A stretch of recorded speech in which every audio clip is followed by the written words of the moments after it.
Bonjour, je voudrais vous partager quelques mots aujourd'hui concernant l'éducation que l'on donne à nos enfants, c'est-à-dire les fondements de notre éducation. D'abord, on dit oui. Oui, oui. Ensuite, on dit oui, non. Ensuite, la troisième étape, c'est non, oui. Ensuite, on dit non, non, c'est-à-dire non. Et ce non a lieu à l'adolescence. Aujourd'hui, je pourrais dire à la préadolescence, qui a lieu plus tôt qu'avant. Et c'est vrai, jusqu'à l'adolescence, les enfants prennent tout. Ensuite, à l'adolescence, ce qu'ils prennent, c'est le cadre, les interdits. Et ces interdits, ce sont des limites. C'est ce qui leur permet de trouver leur place, leur position, de prendre position. Et à ce moment-là, on dit non. Non, non. C'est un non définitif. C'est ce qu'on peut donner aux adolescents. C'est ce cadre. Et ce cadre, normalement, il est donné par le père. Comme les familles aujourd'hui souvent sont éclatées, c'est beaucoup plus difficile. C'est-à-dire que la mère devrait porter les deux casquettes, celle du oui et celle du non. Et ça, c'est très perturbant pour les enfants, pour les jeunes. C'est oui et puis c'est non, c'est difficile. Donc normalement, c'est dans les mains du père. Même pour les familles reconstituées, lorsque l'enfant ne vit pas chez le père et la mère réunis, unis, ça devrait être dans les mains du non.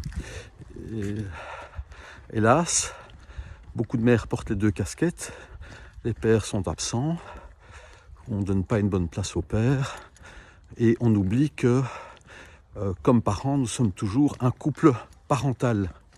C'est vrai, nous ne sommes plus en couple, mais nous sommes toujours un couple parental. Et en tant que couple parental, la mère a la place de la mère, elle donne à l'enfant tout ce qu'elle peut donner en tant que mère, c'est-à-dire avant tout la vie, et elle donne beaucoup dans la période périnatale, et puis dans la petite enfance.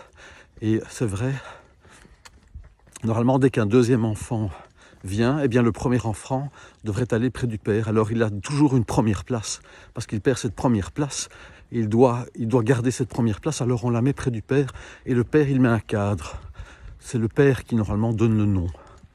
Et quand le père donne ce nom, il est dans sa force d'homme et sa force de père, et alors ça crée un lien magnifique avec l'enfant. Quand le père ne donne pas ce nom, eh bien, il perd sa place, il perd sa force et le lien avec l'enfant. Et alors, c'est difficile aussi pour le couple parental. C'est important. La mère représente le oui et le père le non. Ça ne veut pas dire que la mère n'est que dans le oui et que le père n'est que dans le non. Normalement, ils sont unis. Ils sont en accord sur ce qui est partagé l'enfant. Ce qui ne signifie pas qu'ils soient en accord sur tout. Mais ils se mettent en accord, malgré leur désaccord, pour prendre une décision qui est commune. Quand les parents sont séparés, ne vivent plus ensemble, c'est très difficile. Alors l'enfant, par facilité, va là où il obtient ce qu'il veut obtenir, ce qui ne donne pas de force. Parce que la force, elle vient du non. C'est quand il y a le non que l'enfant prend sa force et a de la gratitude pour l'enfant après. Voilà quelques mots concernant l'éducation. Je vous souhaite une excellente journée.